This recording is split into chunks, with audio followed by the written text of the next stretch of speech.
श्रीमद् भागवत महापुराण पंचम स्कंद अध्याय 17 गंगा जी का विवरण और भगवान शंकर कृत संकर्षण देव की स्तुति।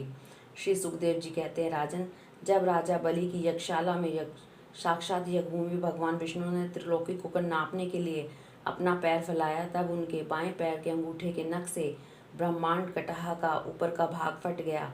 उस छिद्र में होकर जो ब्रह्मांड से बाहर के जल की धारा आई, वह उस चरण कमल को धोने से, उसमें लगी हुई केसर के मिलने से लाल हो गई। उस निर्मल धारा का स्पर्श होते ही संसार के सारे पाप नष्ट हो जाते हैं, किंतु वह सर्वथा निर्मल ही रहती है। पहले किसी और नाम से न पुकार कर उसे भगवत पद ही कहते हैं। वह धारा हजारों युग बीतने पर स्वर्ग के शिरोभाग में स्थित ध्रुवलोक में उतरी, जिसे विष्णु पद भी कहते हैं। वीरव्रत परीक्षित उस ध्रुवलोक में उतानपाद के पुत्र परम भगवत ध्रुव जी रहते हैं। वे नित्य प्रति बढ़ते हुए भक्ति भाव से यह हमारे कुलदेव का चरणोदक है, ऐसा मानकर आज भी उस जल को बड़े आदर से सिर पर चढ़ाते हैं। उस समय प्रेम वेश के कारण उनका हृदय अत्यंत गदगद हो जाता है। उत्कंठावश बरबस मूंदे हुए दोनों नयन कमलों से निर्मल आंसुओं की धारा बहने लगती है और शरीर में रोमांच हो आता है। इसके पश्चात आत्मनिष्ठ सप्तऋषि उनका प्रभाव जानने के कारण यही तपस्या की आत्यंतिक सिद्धि है, ऐसा मानकर उसे आज भी इस प्रकार आदर पूर्वक अपने जटाजूट पर वैसे ही धारण करते हैं जैसे मुमुक्षुजन प्राप्त हुई मुक्ति को। ये बड़े ही निष्काम है। सर्वात्मा भगवान वासुदेव की निश्चल भक्ति को ही अपना परम धन मानकर इन्होंने अन्य सभी कामनाओं को त्याग दिया है। यहाँ तक कि वे आत्मज्ञान को भी ये उसके सामने कोई चीज़ नहीं समझते हैं। वहाँ से गंगा जी करोड़ों विमान से घिरे हुए आकाश में होकर उतरती है और चंद्रमंडल को आप्लावित करती मेरु के शिखर पर ब्रह्मपुरी में गिरती है। वहाँ ये सीता अलकनंदा चक्षु भद्रा नाम से 4 धाराओं में विभक्त हो जाती है तथा अलग अलग चारों दिशाओं में बहती हुई अंत में नद नदियों के अधीश्वर समुद्र में गिर जाती है। इसमें सीता ब्रह्मपुरी से गिरकर कैसरा अंचलों के सर्वोच्च शिखरों में होकर नीचे की ओर बहती गंधमादन के शिखरों पर गिरती है और भद्रा अश्ववर्ष को पलावित कर पूर्व की ओर खारे समुद्र में मिल जाती है। इसी प्रकार चक्षु माल्यवान के शिखर पर पहुंचकर वहां से बेरोक टोक के केतुमाल पर्व में बहती पश्चिम की ओर शार समुद्र में जा मिलती है। भद्रा मेरु पर्वत के शिखर से उत्तर की ओर गिरती है तथा एक पर्वत से दूसरे पर्वत पर जाती अंत में श्रृंगवान के शिखर से गिरकर उत्तर कुरु देश में होकर उत्तर की ओर बहती हुई समुद्र में मिल जाती है। अलकनंदा ब्रह्मपुरी से दक्षिण की ओर गिरकर अनेकों गिरी शिखरों को लांघती हेमकूट पर्वत पर पहुंचती है। वहां से अत्यंत तीव्र वेग से हिमालय के शिखरों को चीरती हुई भारतवर्ष में आती है और फिर दक्षिण की ओर समुद्र में जा मिलती है। इसमें स्नान करने के लिए आने वाले पुरुषों को पदपथ पर अश्वमेध और राजसूय आदि यज्ञों का फल भी दुर्लभ नहीं है। प्रत्येक वर्ष मेरु आदि पर्वत से निकली हुई और भी सैकड़ों नदियां हैं। इन सब वर्षों में भारतवर्ष ही कर्म भूमि है। शेष 8 वर्ष तो स्वर्गवासी पुरुषों के स्वर्ग भोग से बचे हुए पुण्यों को भोगने के स्थान है, इसलिए इन्हें भूलोक के स्वर्ग भी कहते हैं। वहाँ के देवतुल्य मनुष्यों की मानवीय गणना के अनुसार 10,000 वर्ष की आयु होती है। उनमें 10,000 हाथियों का बल होता है तथा उनमें व्रज सदृश शरीर में जो शक्ति यौवन और उल्लास होते हैं, उनके कारण वे बहुत समय तक मैथुन आदि विषय भोगते रहते हैं। अंत में जब भोग समाप्त होने पर उनका आयु का केवल 1 वर्ष रह जाता है, तब उनकी स्त्रियां गर्भ धारण करती हैं। इस प्रकार वहाँ सर्वदा त्रेता युग के समान समय बना रहता है। वहाँ ऐसे आश्रम भवन और वर्ष पर्वतों की घाटियाँ हैं जिनके सुंदर उपवन सभी ऋतुओं के फूलों के गुच्छे, फल और नूतन पल्लवों की शोभा के भार से झुकी हुई डालियों और लताओं वृक्षों से सुशोभित हैं।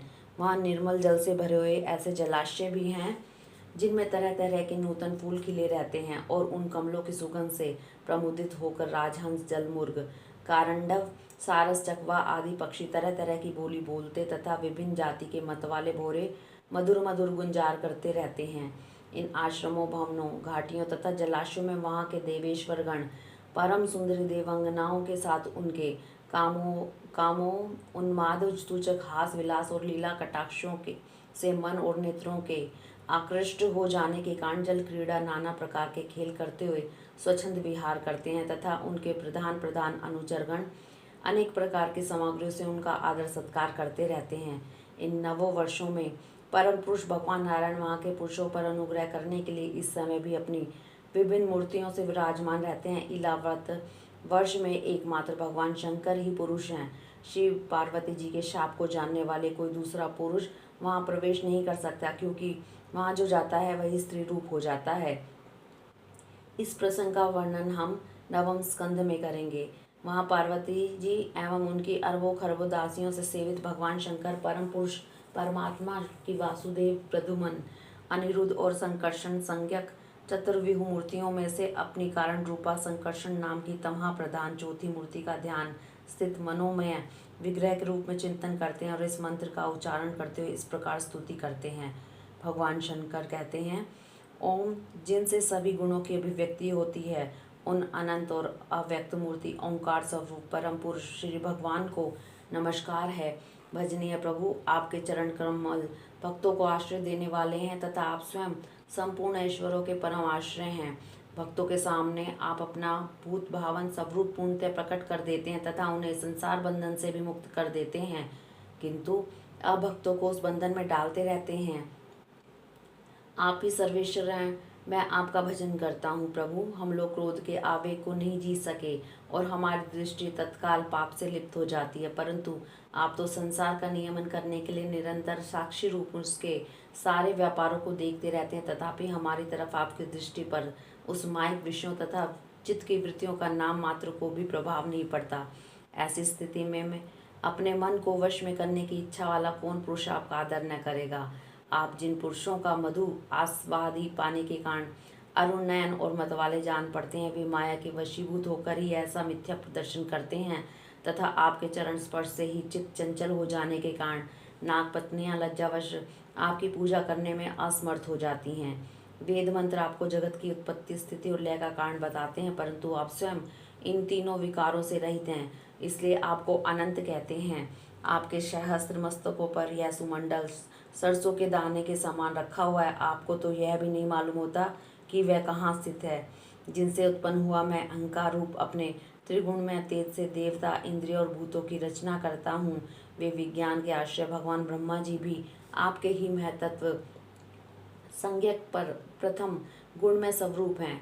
महात्मन, महतत्व, अहंकार, इंद्रिय अभिमानी, देवता, इंद्रियां और पंचभूत आदि हम सभी डोरी से बंधे हुए पक्षी के समान आपकी क्रियाओं के वशीभूत रहकर आपकी ही कृपा से जगत की रचना करते हैं।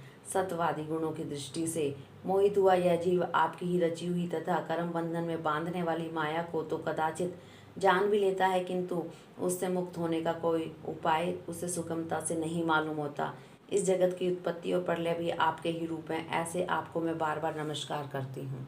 हरि ओम तत्सत।